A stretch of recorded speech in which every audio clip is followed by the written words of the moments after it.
Hey guys, welcome back to the WODdoc Project 365, episode 515. Tonight what we're doing is taking care of this lateral forearm area. Now when this region, this real estate gets overstressed, overstrained, and becomes irritated, it can contribute to that lateral elbow pain.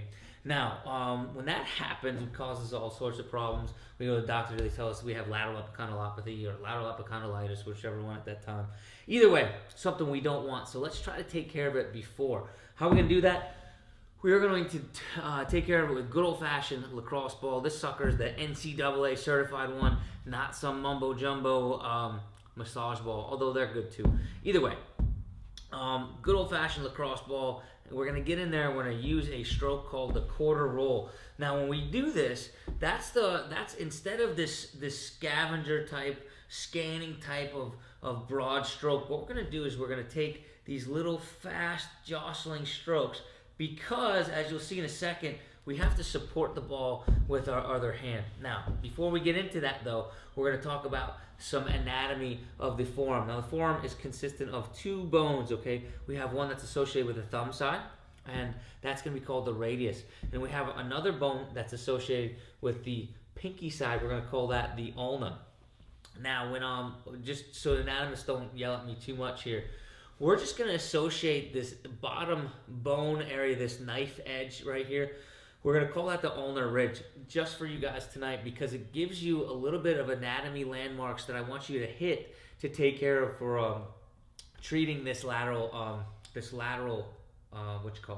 forearm. So either way, when we look at it, here's what we're trying to do. We want to take our fingers first, before we get the ball, we want to take our fingers and start just the point of our elbow, the tip, right? We're just going to draw our fingers down until we start to feel that bony ridge. And then when we do that, what I want you to do is just move your fingers up towards the top of your forearm if it's laying palm down on the ground.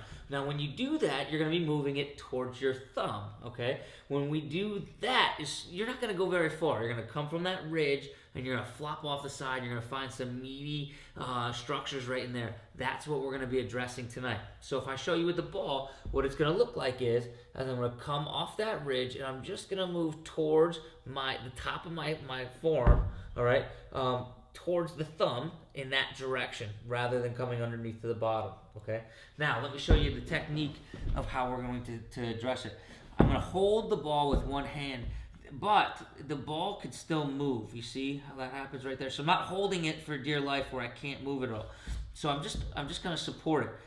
I'm going to come here right at the point of my elbow, just like I showed you with my finger, and we're just going to fall off the side. Now, we're not turning our forearm all the way underneath like that, although you can. I like to keep it like this, like almost like I'm sawing a board, okay? Now, I have to keep some pressure into the ball this way, so if I do that without supporting it with the bottom hand, it's going to fall out the side.